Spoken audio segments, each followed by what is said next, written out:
Compter le nombre de carrés qu'on peut mettre dans un disque, c'est pas de la tarte. Miam. Tu viens vraiment de faire ce gag?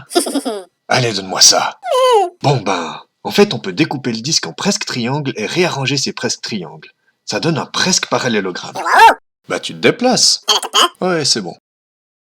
Plus on découpe fin, plus on s'approche de triangle, et plus on s'approche d'un parallélogramme.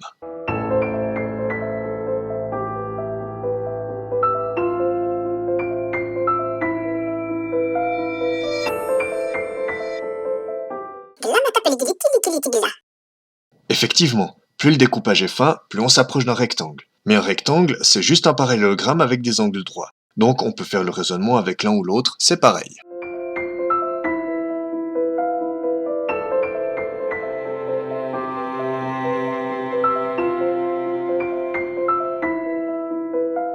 La surface du disque, c'est la surface du rectangle, c'est-à-dire longueur fois largeur.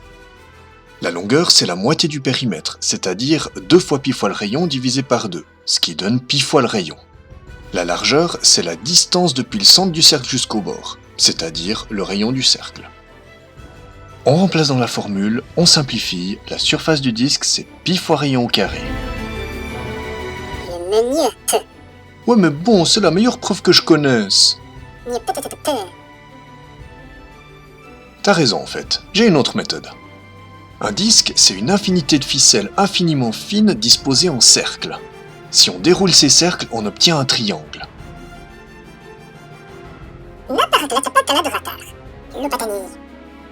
C'est simplement parce que le périmètre du cercle est proportionnel au rayon.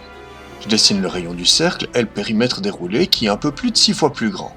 Si je double le rayon du cercle, je double aussi le périmètre. Si je triple le rayon du cercle, je triple aussi le périmètre. Si je quadruple le rayon du cercle, je quadruple aussi le périmètre. Donc à chaque fois que j'ajoute le rayon initial, j'ajoute le périmètre initial. La progression est régulière, donc les côtés sont droits. La surface du disque, c'est la surface du triangle, c'est-à-dire base fois hauteur divisé par 2.